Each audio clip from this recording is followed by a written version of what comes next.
היי לכם, אם אתם מכינים סבון זמן מה, סביר להניח שנוצר מצב שיש לכם סבונים שלא כל כך הצליחו, סבונים ישנים יותר, סבונים שהריח שלהם לא יצא טוב, בין אם זה שמן אתרי שהתנדף, בין אם זה תמצית ריח שהיא חלשה או שכחתם לשים אותה בכלל, בין אם זה סבון סתם ישן שנשכח באיזשהו מקום, ואתם פתאום מגלים שיש לכם כמות מכובדת או מכובדת פחות של סבון שהוא טוב מבחינת הרכיבים שלו, אבל הוא לא בסדר מבחינת הייצור או ריח.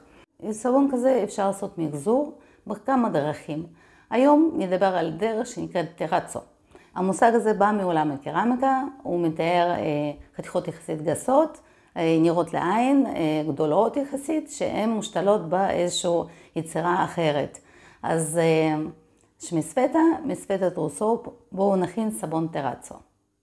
התברר שיש לי סבון שלא מרוצה מהצורה שלו, והסבון השני שלא מרוצה מהריח שלו. אז מה שאני עושה עכשיו, אני חותכת את הסבונים לרצות ארוכות, ואני מנסה לעשות את הרצות האלה שבחיתוך יהיו מלבניות ומשולשות. מצד שמאל, עכשיו אתם רואים את התוכנית של הסבון שלי שאני רוצה לעשות, שילוב של ורוד ושחור, בחתיכות סבון משוחזר, ושני פסים באמצע במרכז של סבון, שחור לכיוון הוורוד וורוד לכיוון השחור. אני מתכננת שטרצו יהיה יותר קרוב לחלק התחתון וחלק העליון של הסבון. אז כמו שאתם רואים, אני לוקחת 10% מסבון השחור ו10% מסבון הוורוד מסך הכל סבון במתכון. כלומר, את המתכון צריך להקטין אותו ב-20%. ולהכין סך הכל פחות סבון חדש. כי 20% מסבון שהתקבל יהיה הסבון הקודם, פשוט ככה. עד ששמנים וחימות נמסים במיקרוגל, לשמנים הנוזליים אני מוסיפה חמר לבן וקורנפלור. אתם יודעים מסרטונים קודמים שלי למה אני אוהבת את התוספות האלה בסבון, ואני עוברת עם הבלנדר לרסק את הגושים שהכל יהיה אחיד. ברגע שהכל אחיד אני מוסיפה את השמנים הקשים שנמסו, ותערובת כזאת של שמנים מגיעה אצלי ל-31 מעלות. לפאזה ימית אני משתמשת בחליטה שהגיעה ל-36 מעלות אחרי איחוד עם סודה קאוסטית. יש לכם עכשיו לינק לסרטון שמסביר את ההכנה של החליטה. אני מסננת אותה כי יש חלקקים ממש קטנים של חליטה שנשארים ואני לא רוצה שהם יגיעו לסבון. בהתחלה אני מערבבת ידנית את התערובת של שמנים בסודה קאוסטית ואחר כך עוברת עם הבלנדר. אני מגיעה לאמולסיה בלבד כי יש לי עוד הרבה זמן עבודה עם הסבון ואני לא רוצה שסבון יתקשה יותר מדי מהר. אני לוקחת 80% של סבון מוסיפה אליו טיטניום דיוקסיד. זה יהיה החלק הלבן של הסבון שלי, שבתוכו יהיה סבוני טרצו. טיטניום דיוקסיד שלי נמס במים, והוא חייב בלנדר בשביל להתפזר בתוך הסבון בצורה אחידה. אתם רואים עכשיו איך שהתמיסה מלבינה, ממש מול העיניים, ואני עובדת בפולסים קצרים, כן? אני לא רוצה לזרז טרייס בשום צורה. את הסבון הלבן אני מחלקת אותו לשני חלקים. אתם זוכרים, מלמעלה ומלמטה אלה שני חלקים זהים, מבחינת החלק של הסבון הלבן בהם. היום אני אשתמש בתמצית ריח של Maple Street Candle Company, שנקראת Lick Me All Over. פירות, מתוק, ללא ונילין, ובטוח לשימוש בסבון. באמת ריח מדהים, וכל הטינג'ריות עד גיל 30-35 כזה, עפות עליו. אני אף פעם לא עבדתי עם התמצית הזאת, ואני לא רוצה לראות אם היא מזרזת טרייס באמת. אז עכשיו אני לוקחת חלק מהסבון, שמה בצד, רוב הסבון, כן, אני שמה בצד, ובחלק של פחות סבון, אני מוסיפה את החלקיקים של טרצו, כן, של חלקיקי סבון שאני חתכתי. חשוב מאוד לערבב טוב טוב את התערובת, בשביל שהחתיכות לא ידבקו אחד לשנייה, ושיהיו נפרדות אחד משנייה. הנה אני מפרידה פה את החלקים שנדבקו, ושלא יהיה אוויר בין החלקים האלה. אני לוקחת תבנית ופשוט מוזגת את הסבון ומסדרת את החתיכות לאורך, כי אני רוצה שבחיתוך יראו אותם מהצד. חתיכות טיפה שוקעות וזה בדיוק מה שאני רוצה.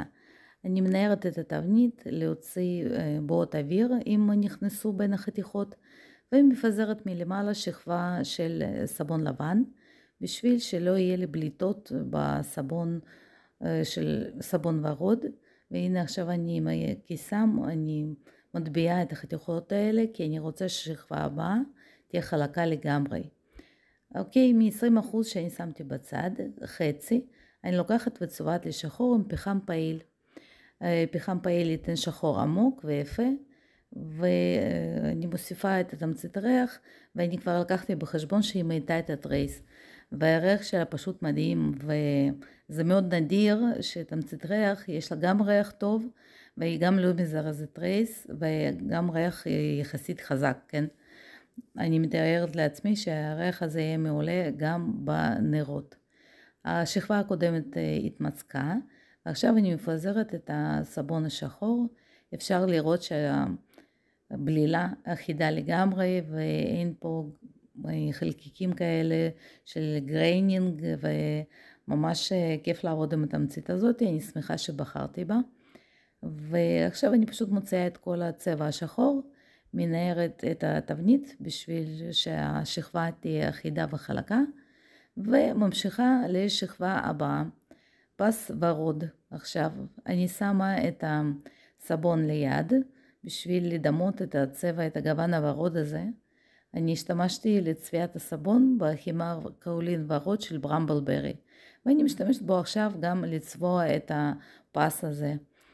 נוח לעבוד באמולסיה עם סבון, כי יש מספיק זמן לערבב את כל התוספות, אפילו חימרים, אפילו עם הבלנדר. והטרייס לא מזדרז וסבון לגמרי נוזלי, וכמו שאתם רואים ממש תענוג לעבוד איתו. אז עכשיו אני מפזרת שכבה ורודה ושמה בצד את הסבון. ועכשיו אני עובדת על השכבה האחרונה, חלק לבן עם חלקיקים שחורים בפנים. שוב פעם את רוב הסבון אני שמה בצד, בחלק הקטן יותר אני מפזרת את השבבים וחתיכות של הסבון השחור, מערבבת טוב טוב את הבלילה עם חתיכות הסבון. אני לא רוצה שיהיה אוויר בתמיסה הזאת. אני מכסה בין לבין את השכבות על מנת שסבון יתקשה מהחום של עצמו שהוא פולט. זה מזרז את ההתקשטות של השכבה הקודמת.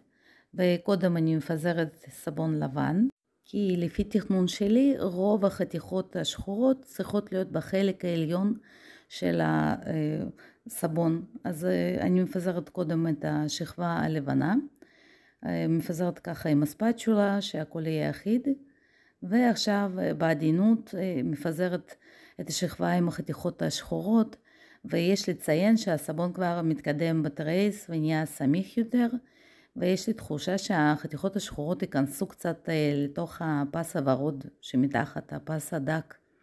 עכשיו אני מנערת את התבנית, אני רוצה שיצאו בועות אוויר שבין החתיכות של הסבון, ושוב פעם עם שיפוד מכניסה פנימה סבונים שבולטים, כי אני רוצה שהחלק העליון של הסבון יהיה לגמרי חלק.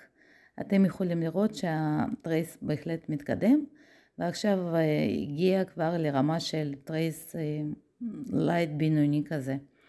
ואני מחליקה את החלק העליון של הסבון, ומחליטה שאני מקשרת אותו במיקה. אני לוקחת מיקה ביחס 1:3 עם שמן בהיר. אצלי זה שמן גליני אפרסקים, אבל זה יכול להיות גם שמן שקדים או סובין אורז למשל. אני מערבבת טוב טוב את המיקה בשביל שלא יהיה גושים, ועם פיפטה מתחילה לעשות שורות לאורך של הבאצ'ים של סבון שאני הולכת לחתוך. עכשיו אני עושה את זה לגמרי לפי הסדר של צבעים, אין לי פה איזשהו סדר מסוים. אני משלבת מיקה בצבע שחור ברונזה, זהב וורוד. אלו בעצם הצבעים שיש לי בתוך הסבון, ואני רוצה שהחלק העליון שלהם ישתלב עם החלק הפנימי. אני מתכננת לעשות עיצוב של הטופ שנקרא פיצ'קוק, שתכף תראו במה מדובר. אוקיי, אחרי שאני עושה שורות של מיקה, זה יכול להיות גם כן סבון למשל, בצבעים מנוגדים שהולכים זה אחר זה. אני עוברת מצד לצד עם השיפוד, לא עמוק, ממש חיצוני. ודרך אגב, ברגע זה אני מרגישה את החלקיקים וחתיכות של סבונים שבפנים, של סבון שחור, וזה מלחיץ. על הסוויל הטיוואני שנוצר לי על פני הסבון, אני עוברת ועושה מין גלים כאלה, או זיגזגים מצד לצד, שהולכים וחוזרים. הם שוברים את הסימטריה של הספיר הטיוואני, ומוסיפים מין עניין כזה לא שגרתי לסבון. תראו איזה חלק עליון של סבון יפה יצא. אני לוקחת סבון ומכניסה אותו לתנור מחומם. הסבון חייב לעבור שלב ג'ל, על מנת שחתיכות סבון הישנות יתחברו לסבון החדש. כעבור 24 שעות אני מוציאה את הסבון מהתבנית. הנה אתם רואים, פשוט שולפת אותו ככה עם הנייר, נורא פשוט ואלגנטי. אני מורידה את הנייר ובעזרת כלי מיוחד חותכת את הבאץ' הענק והמסקרן הזה לשלושה באצ'ים קטנים של תבנית סקיני. אוקיי, אני מעבירה את הסבון ואני כבר רואה שהסבון יפה ומעניין שם בפנים, והוא ממש עונה על הדרישות שלי ועל הכוונות. וכמובן שעכשיו זה רגע האמת, החיתוך, תראו איזה יופי. אני חושבת שיצא ממש יפה, ואני רואה שכל החתיכות יצאו שונות אחד מהשנייה, שהפסים הוורוד והשחור בחלק מחתיכות יותר מדויקים, ובחלק מחתיכות פחות מדויקים, ובחלק מחתיכות יש יותר טרצו, הסבונים הצבעוניים, ובחלק יש פחות. והסגנון המינימליסטי של הסבון הוא שונה בין חתיכה לחתיכה, והריח שלו פשוט מאלף, באמת תמצית מוצלחת ביותר, ואין דיסקולורציה, ווואו, כאילו ממליצה בחום. עכשיו אני מורידה פינות של הסבון, כי אני רוצה שסבונים יראו יפים כאלה, מטופחים, ואני מנסה להחתים חתיכה אחת עם חותמת מיקה, בלחיצה כזאת עדינה. אני מזהה שכן אפשר להחתים את הסבון, הוא כבר התקשה והוא ממש נעים לעבודה. עוד כמה תמונות של סבונים שהתקבלו, תכתבו בבקשה בתגובות איזה סגנון אתם יותר אוהבים, מדויק יותר, מדויק פחות. אם אהבתם את הטופ של הסבון, וניפגש בסרטונים הבאים. ביי ביי.